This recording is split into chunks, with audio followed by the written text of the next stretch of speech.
les grands espaces, on peut les créer dans des petits endroits. Tenez, prenez par exemple le jardin Kimono Bambusa. C'est à M, à côté de Lille, et c'est incroyable, mais ça fait à peine 8 mètres de large, et dans ce petit jardin couloir en plein cœur urbain, eh bien c'est une oasis japonaise. Il faut absolument que vous voyiez ça. Le jardin se compose d'un couloir entouré par des murs de béton, et pourtant on se croirait bien en Asie.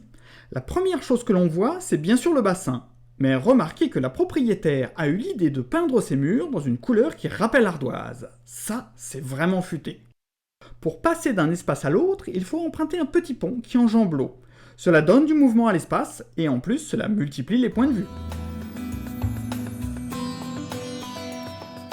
Autre élément structurant, l'ardoise bien sûr, dont la forme stricte et la couleur sombre fait ressortir la couleur verte de la végétation.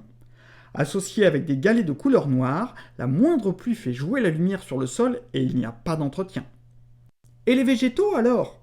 Eh bien dans un si petit espace, ils doivent être très caractéristiques d'un jardin japonais. Première valeur sûre, la prêle du Japon, toujours verte et qui se tient bien droite. On dit que c'est une plante structurante.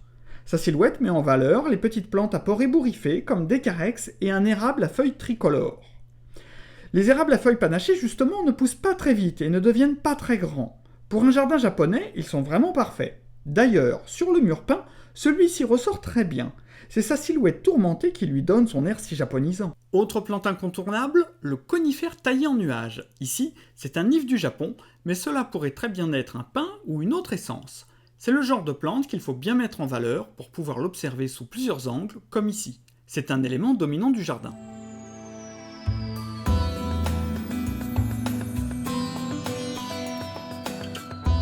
Et enfin, la propriétaire n'a pas manqué de mettre des plantes d'accompagnement, comme l'aconecloa, une graminée qui adore l'ombre et la terre fraîche.